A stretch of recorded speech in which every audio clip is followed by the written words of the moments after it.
You may have heard on the news lately that humanitarian crises are growing now more than ever. Every week brings a new climate horror story. Greenhouse gas emissions are at record levels and growing. And that a record number of people are in need of humanitarian assistance. We have a stark warning this morning from the United Nations. The UN's Global Humanitarian Overview estimates that nearly 340 million people will need humanitarian relief next year. But what's causing this rise in crisis? Why are women and girls particularly affected? And what can we do about it?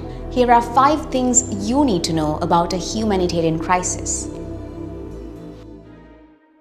Let's start with the drivers of a humanitarian crisis.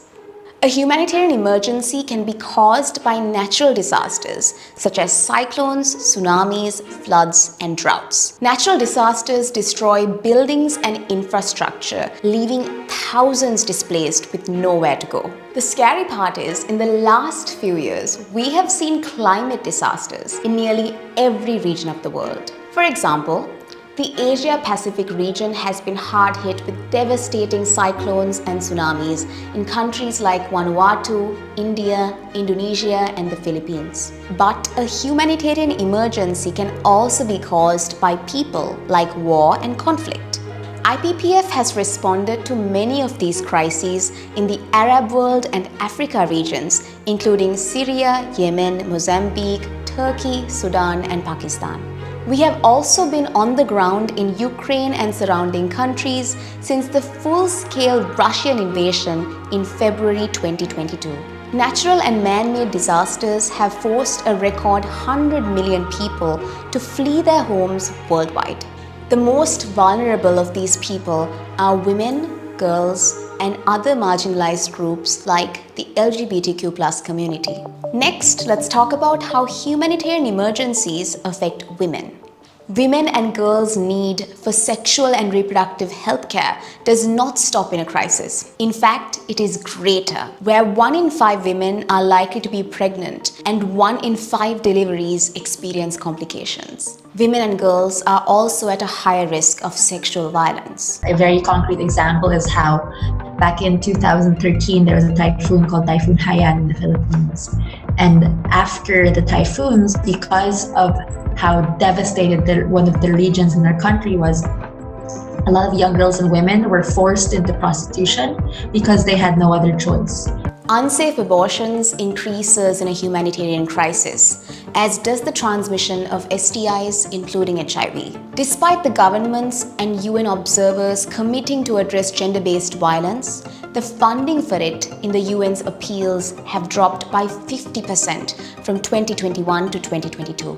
Which brings us to our next point. Gender-based violence and sexual and reproductive health are underfunded in humanitarian responses. Funding for SRHR is often the first to get cut when governments and humanitarian responses start to tighten their belts. Cutting aid for women's sexual health will mean around 185,000 more women face unsafe abortions, and around 1,500 more women will die in pregnancy, according to this Foreign Office document. And we have not been spared under the UK government's aid cuts. This means that healthcare services that are operating with limited resources are more vulnerable to disruption when a crisis hits. This brings us to our 4th point. The destruction caused by conflict and climate disasters weaken the systems and institutions that normally provide sexual and reproductive healthcare services.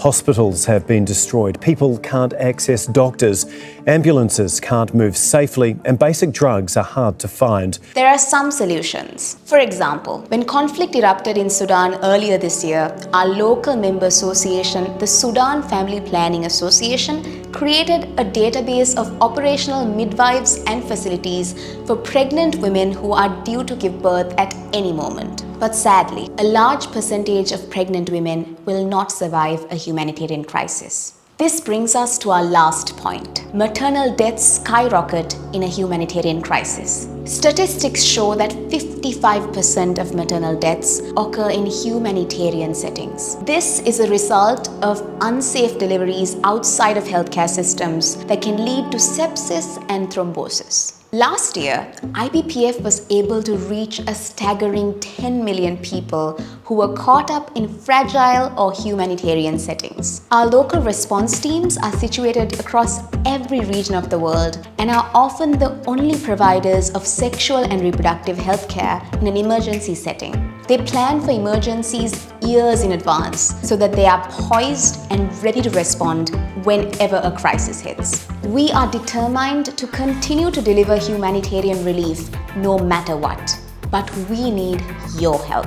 To learn more about our work and how you can be involved, visit ippf.org/donate.